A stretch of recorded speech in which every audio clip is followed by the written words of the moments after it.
बिस्मिल्लाहिर्रहमानिर्रहीम। अस्सलाम वालेकुम। आज बहुत ज़्यादा डिमांड के ऊपर ये पुराना लेक्चर 2 नंबर लेक्चर था इंसुलिन रेजिस्टेंस के, वो क्योंकि इंग्लिश में था उस वक्त, मैं स्टूडेंट के लिए कर रहा था, तो ज़्यादा लोगं ने कमेंट डिमांड यही करे कि हमें नहीं समझ आ रहा, उर्दू में करें। तो ये तकरीबन वही लेक्चर होगा, 2-3 उसको उर्दू में कन्वर्ट करेंगे, डाइट को, सारे लेक्चरों को कन्वर्ट करने के लिए, आसानी के लिए, क्योंकि वो किसी को समझ नहीं आ रहा था। अच्छा, दूसरा ये चीज़ याद रखें कि बार बार मैं ये चीज़ें रिपीट होंगी, मैं असल जो पूरी बीमारियों की जड़ है वो मैं बार बार कहता हूँ इंसुलिन रेजिस्टेंस है। इसलिए बार बार ये लफ्ज़ आपके दिमाग को थकाएगा नहीं मेरी तकरीर, इसलिए बार बार सुनते रहें। असल इंसुलिन रेजिस्टेंस है, तो उसको ज़हन में रखना है। तो इंसुलिन रेजिस्टेंस या फैट ये क्या होता है, ये इसको आसान लफ्ज़ में हम मोटापा भी कहते हैं, इंसुलिन रेजिस्टेंस भी कहता हूँ मैं। तो इसलिए ये वही चीज़ है, इसको मैं कर रहा हूँ। इंसुलिन एक हार्मोन है जो पेंक्रियाज, एक ग्लैंड है हमारे मैदे के साथ होता है, वो बनाता है। उसका मेन फंक्शन तो शुगर को खून से कम करना है, और खून से शुगर निकाल के ये पट्ठों में, लिवर, कलेजी में और चर्बी वाले सेल में दाखिल कर देता है, ताकि वो इसको एज ए फ्यूल इस्तेमाल करें। और ये जो पेंक्रियाज का सेल है, उसमें एक बीटा सेल होते हैं, वो इंसुलिन बनाते हैं। उनका काम, इंसुलिन का काम होता है ब्लड में शुगर को लो करना। और एक अल्फ़ा सेल होते हैं, इसको बैलेंस करने के लिए अल्लाह ताला ने बनाए हैं, वो शुगर को बढ़ाते हैं। जब रात के टाइम फ़र्ज़ करें 18-20 घंटे फास्टिंग के बाद शुगर लो होती है, तो ग्लूकागोन हार्मोन आ जाता है। वो लिवर से वो जो स्टोरेज ग्लाइकोजन बनाई होती है, हमने स्टोर किया होता है एक्स्ट्रा शुगर, उसको रिलीज़ करके दोबारा खून में भेजता है, और इस तरह ये बैलेंस चलता रहता है। ये दो चीज़ें समझें, इंसुलिन और ग्लूकागॉन। अच्छा, सबसे ज़्यादा जो चीज़ इंसुलिन को बढ़ाती है खून में, वो डाइट में जो है वो चीनी है, मैदा है, जैसे गंदम, आटा, चावल, आलू और फ्रूट है। ये 5-6 चीज़ें हैं जो खून में इंसुलिन को सबसे ज़्यादा बढ़ाती हैं, स्पाइक करती हैं। प्रोटीन अगर आप लेंगे बग़ैर चर्बी के, जैसे चिकन वगैरह, तो वो थोड़ी सी बढ़ाती है, लेकिन बढ़ाती ज़रूर है। और चर्बी वाइज डाइट है, फैट जिसको हम कहते हैं, बटर, मक्खन, घी, वो इंसुलिन को सबसे कम बढ़ाता है। जैसे ये आप डायग्राम में देख रहे हैं कि ये येलो कार्बोहाइड्रेट है, ये मैक्सिमम स्पाइक लेके आता है। उसके बाद ये प्रोटीन और फैट देखें, बिल्कुल मामूली सा इंसुलिन को बढ़ाता है, क्योंकि इंसुलिन जब भी बढ़ेगी वो इंसुलिन रेजिस्टेंस काज करेगी और मोटापा काज करेगी, ये ज़हन में रखना है।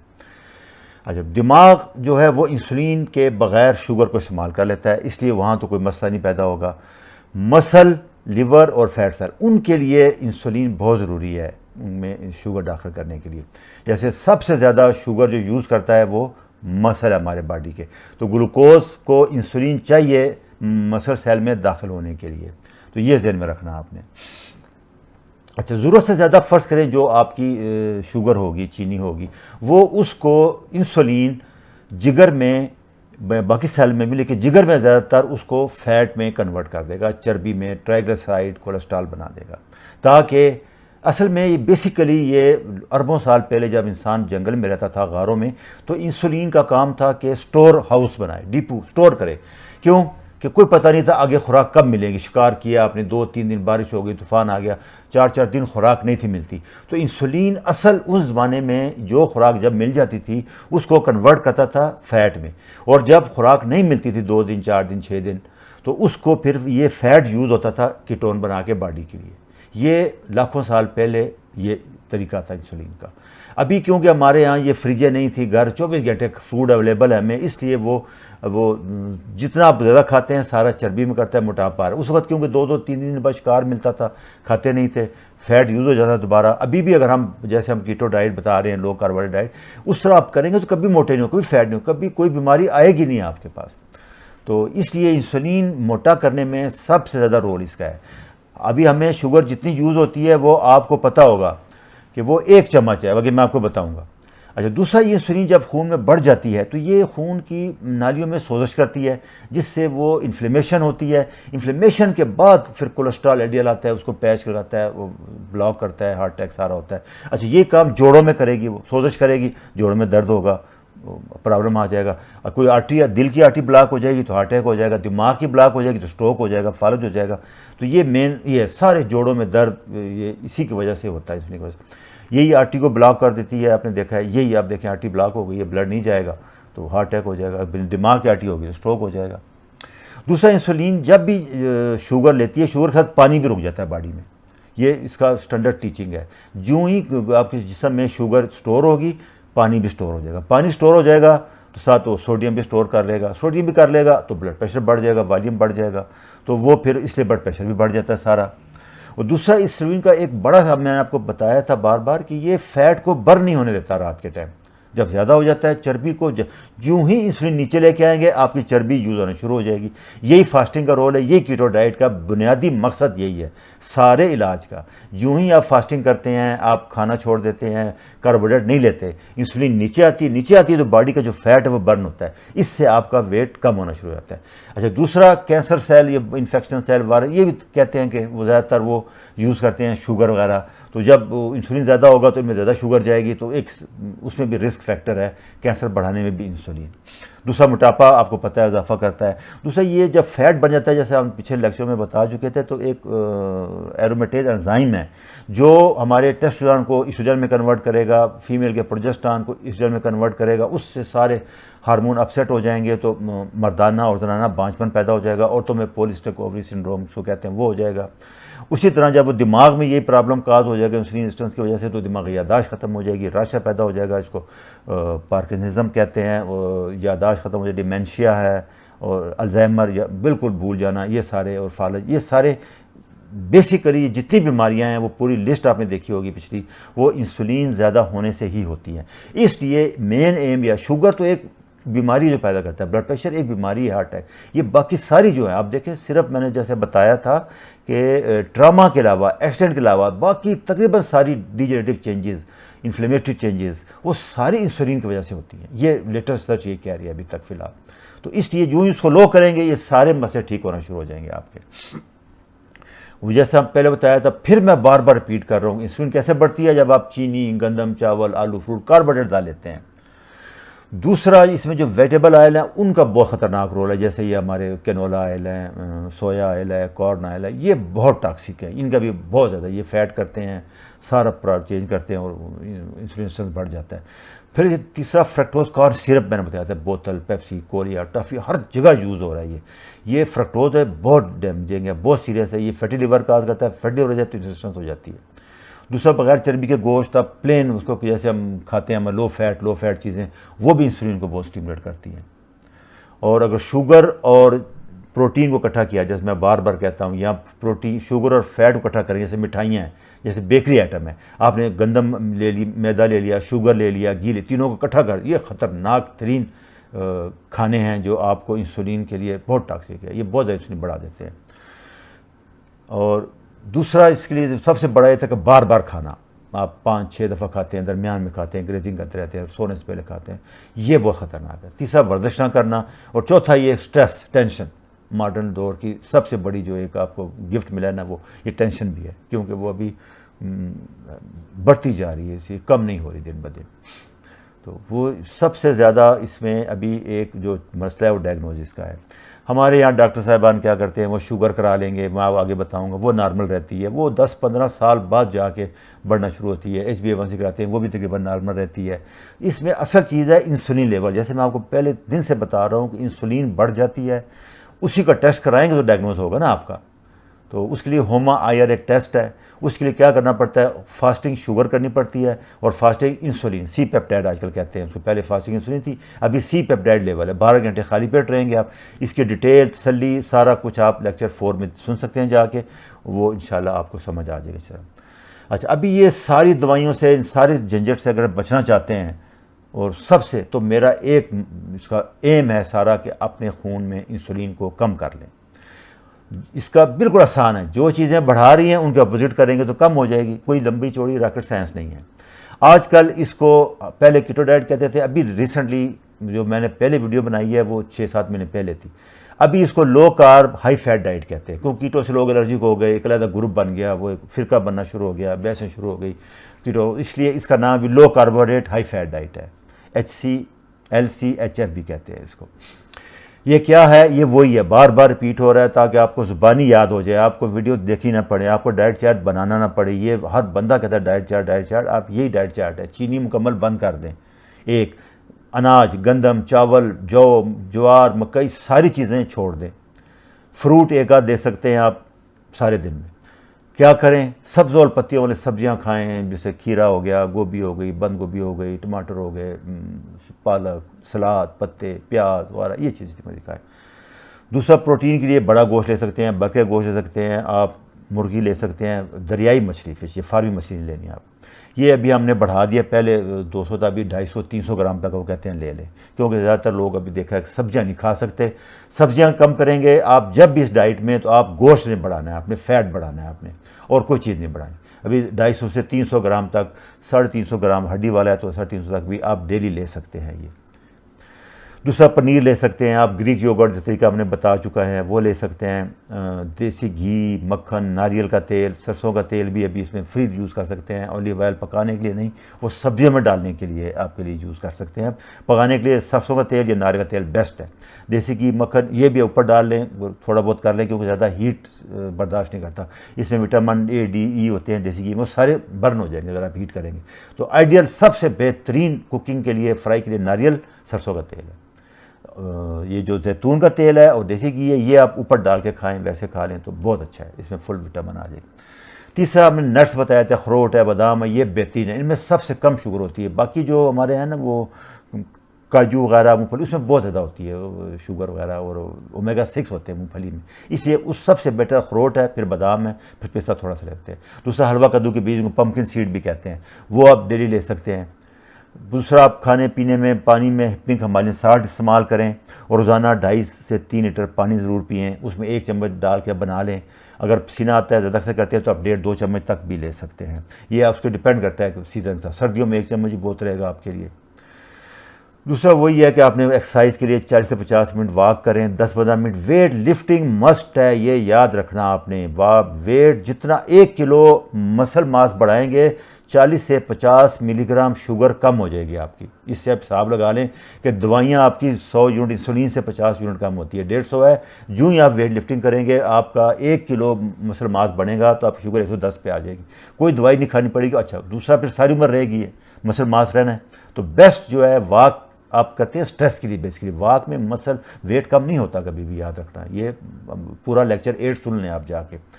और 10 से 15 मिनट वेट लिफ्टिंग ज़रूर करनी है आपने, हफ्ते में 3 बार करनी है।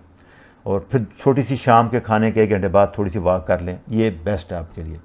नींद ज़रूर लेनी है 8 से 9 घंटे, और बेस्ट ये है कि 10 के बाद सो जाएं, क्योंकि मैंने बताया था उसके लिए पूरा लेक्चर ऑटोफेजी वाला आप सुन लें जाके, पूरी डिटेल आपको मिल जाएगी, बेस्ट आपको फ़ायदा होता है। देखो, जैसे मैंने बताया था कि आपकी बॉडी रिपेयर होनी है, वो नींद में होगी। 10 बजे से 2:30-3 बजे तक वो आते हैं, रिपेयर करते हैं बॉडी को, ग्रोथ हार्मोन आता है, बाकी सारे हार्मोन लो हो जाते हैं। तो इसलिए ये स्टैंडर्ड टीचिंग है इसकी। और दूसरी चीज़ ये मैंने आपको पहले भी बताया था कि जब तक आपने फ़र्ज़ करें किसी रोड को रिपेयर करना है, किसी गाड़ी की मरम्मत करनी है, जब तक आप उसको बंद नहीं करेंगे, उसको रोड को ब्लॉक नहीं करेंगे, आप रिपेयर नहीं कर सकते। गाड़ी को जब तक बंद नहीं करेंगे, आप कैसे उसकी मेंटेनेंस रिपेयर करेंगे? इसलिए आप जब तक फास्टिंग नहीं करेंगे, खाली पेट नहीं रहेंगे, मैदे को, जिगर को, वो कैसे रिपेयर करेगा?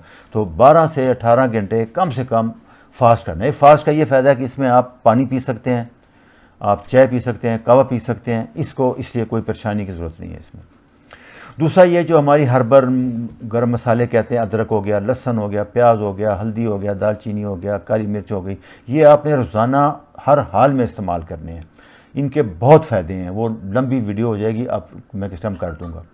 दूसरा, ये स्पेयर पार्ट्स, आर्गन मीट, जैसे कलेजी, दिल, गुर्दे, मगज़, इनको हफ्ते में 1 दफ़ा या 2 दफ़ा ज़रूर इस्तेमाल करें। बोन ब्रात, पाँवों का शोरबा, या बड़े गोश्त की हड्डियाँ ले लें आपके साइज से गोश्त के बगैर, उनका ब्रात निकालें। ये कोलेजन और विटामिन मिनरल्स का बेहतरीन ख़जाना है आपके लिए। ये बहुत किसी सप्लीमेंट की ज़रूरत नहीं पड़ेगी आपको, अगर आप ये कलेजी खाते हैं और एक बोन ब्रात पीते हैं, इसमें सारे विटामिन मिनरल आ जाते हैं। अच्छा, फ़र्क बताने के लिए ये एक छोटी स्लाइड मैंने रखी है, आप देखें। 100 ग्राम ये ब्रोकली है और 100 ग्राम चिप्स हैं, उसमें 332 कैलोरीज़ हैं, इसमें सिर्फ 32 कैलोरीज़ हैं, उसमें कोई माइक्रोन्यूट्रिएंट नहीं है। इसमें देखो विटामिन के है, विटामिन बी है, कोलिन है, आयरन है, फॉस्फेट है और फाइबर है। ये फ़र्क है वेजिटेबल डाइट का, लो कार्बोहाइड्रेट डाइट का और इसका। ये उससे 10 गुना ज़्यादा ताकत दे रहा है। ये देखें 32 है, ये अब अभी 1 किलो खा जाएँ वो 100 ग्राम के बराबर है, आप 323। ये मेन चीज़ है, कंसेप्ट अगर आपको समझ आ जाए। इसी तरह इधर आप बोतल डाल लें, जूस डाल रहे हैं, रोटी डाल रहे हैं, चावल डाल रहे हैं, यही रेशो है तकरीबन। हिसाब लगा लें आप। अभी इसको मैं आपको डायग्राम से समझाता हूँ कि इंसुलिन रेजिस्टेंस क्या होती है। ये देखें आप, ये इसको जैसन फंग ने बड़े ज़बरदस्त तरीके से समझाया। ये ट्रेन जो है ये बॉडी के सेल हैं, ये जो सिपाही हैं ये इंसुलिन है, ये जो ग्लूकोज है ये कार्बोहाइड्रेट आप खा रहे हैं। इंसुलिन की ड्यूटी मैंने आपको बताया था कि वो ग्लूकोज को सेल के अंदर दाखिल करेंगे। अभी आप देखें इंसुलिन जो है वो थोड़ी सी है, थोड़ी सी ग्लूकोज, अभी ग्लूकोज आपने बढ़ा दिया है, आप बार बार खा रहे हैं, ज़्यादा खा रहे हैं। ये 2 बंदे हैं, फिर 6 पुलिस वाले होंगे, फिर 10 होंगे इसी ग्लूकोज को डालने के लिए। तो क्या होगा, 10 पुलिस वाले, इसका मतलब इंसुलिन बढ़ गया। ये इंसुलिन रेजिस्टेंस है। इसका हल आसान है, इधर सोचें आप। फ़र्ज़ करें आप ये ग्लूकोज कम कर दें, आप फास्टिंग कर रहे हैं, ये पुलिस वाले फारग हो जाएंगे, ट्रेन। दूसरा ये कि फास्टिंग करें, ट्रेन खाली आए, ये सारे बंदे, अगली पिक्चर नहीं आ रही है वो है, एक सिपाही खड़ा है, ये अगर थोड़े 5-4 बंदे होंगे आराम से चढ़ जाएंगे। अगर आप थोड़ा कार्बोहाइड्रेट ले रहे हैं तो इंसुलिन जितनी बना रहे हैं वो काफ़ी होगी नहीं। तो जो ही आप कार्बोहाइड्रेट बढ़ाएंगे, ग्लूकोज बढ़ाएंगे, ये पुलिस वाले बढ़ाने पड़ेंगे, इंसुलिन डबल ट्रिपल हो जाएगी, हर दफ़ा यही होगा। यही आप इससे समझ लें कि इस सेल के अंदर अभी आप खाई जा रहे हो, इंसुलिन आई जा रही है, वो शुगर डाली जा रही है, डाली जा रही है, डाली जा रही है, सेल फुल हो गया, ओवरफ्लो हो गया। अभी वो क्या करेगी, बाकी सारा फैट में कन्वर्ट कर देगी। यही आप इस चीज़ से समझ लें। आपके खून में शुगर ज़्यादा हुई, इंसुलिन आई। अभी आप कभी सोचा इंसुलिन ने क्या किया, शुगर को हवा में उड़ा दिया, कहाँ ले गया, कहीं नज़र नहीं आता। वो इन सेल के अंदर डंप करी जा रही है, इसको डंप करी जा रही है, डंप करी जा रही है, सेल भरी जा रही है। जैसे किचन की मिसाल देखें, उसने सारा यहाँ से गार्बेज उठा के सेलों में डाल दिया, किचन साफ़ है। आपको खून में शुगर सवा रही है, आपका हर सेल शुगर से भरा पड़ा है, उसमें प्रॉब्लम शुरू हो गया सारा। ये किचन की मिसाल को समझ आ गई होगी। ये इंसुलिन ने खून में शुगर साफ़ रखी है, ये यहाँ से उठा के वो सारे उसमें डाल दिए उसने।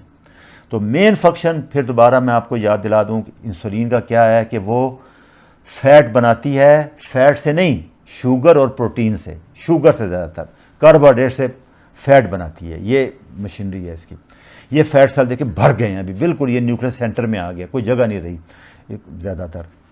अब ये नॉर्मल हमारे खून में जो शुगर होती है वो 1 चम्मच होती है। अभी ये देखें आप, यहाँ 31 चम्मच चीनी आप खा रहे हैं डेली। ये इतनी चीनी कैसे मेंटेन करेगा, इसके लिए 5 गुना इंसुलिन आएगी, इसको फैट में कन्वर्ट करेगी, वेट बढ़ेगा, फैट बढ़ेगा, फैटी लीवर होगा, फैटी लीवर होगा, सारा कुछ उल्टा हो जाएगा। ये फिर मैं आपको समझाता हूँ। ये देखें, ये 10 साल तक शुगर नॉर्मल रही, इंसुलिन बढ़ना शुरू हो गई, ये इंसुलिन बढ़ गई है।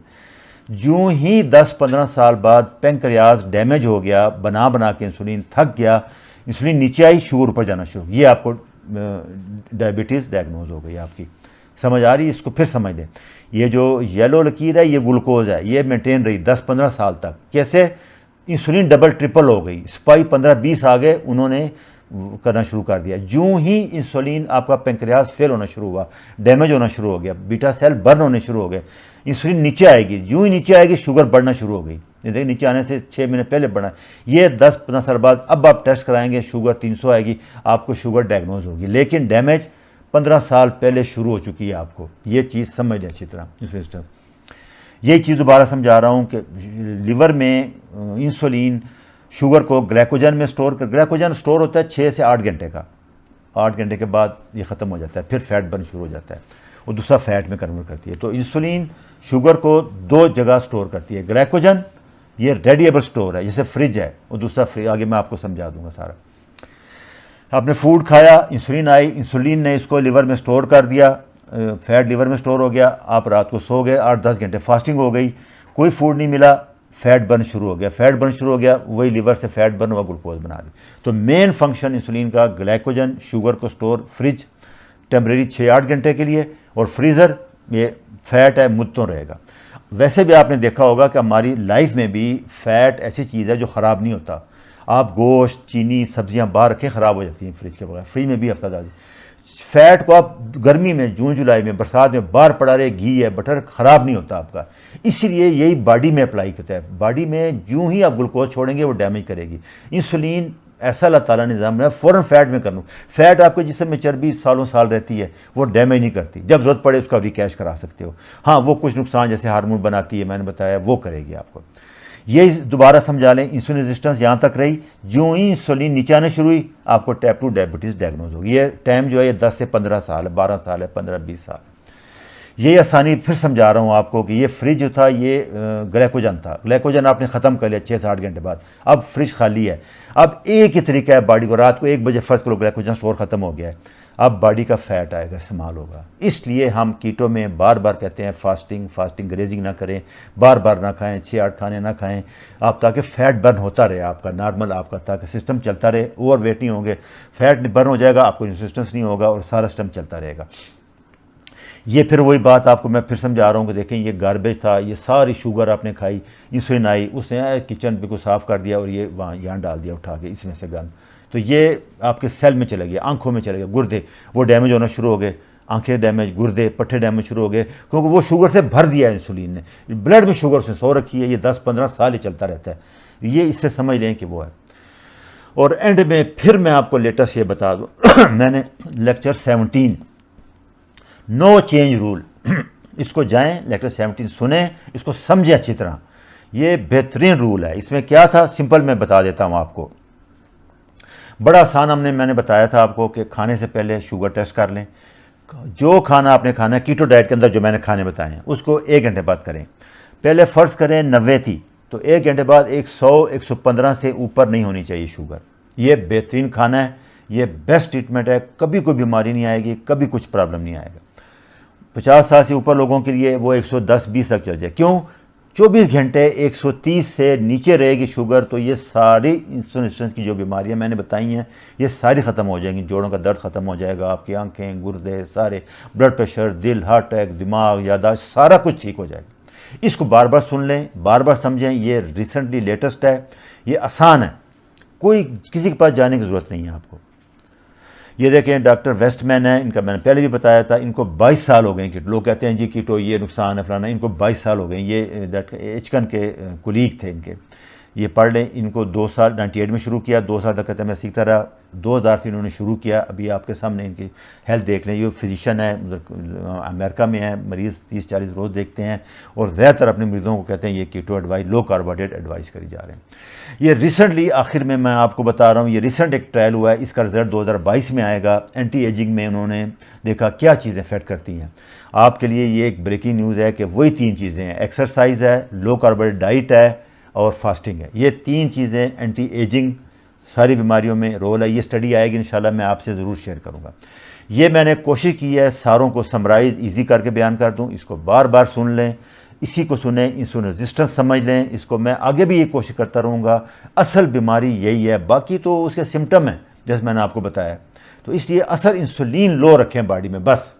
और उसके लिए फिर मैं कह रहा हूँ कि नो चेंज रूल लेक्चर 17 समझ लें, आपकी ज़िंदगी आसान हो जाए, किसी के पास आपको जाने की ज़रूरत नहीं है। 3D डॉक्टर, डिजीज़ और ड्रग गारंटी के साथ आपको मिल जाएगा इंशाल्लाह। अच्छा जी, खुदा हाफिज़।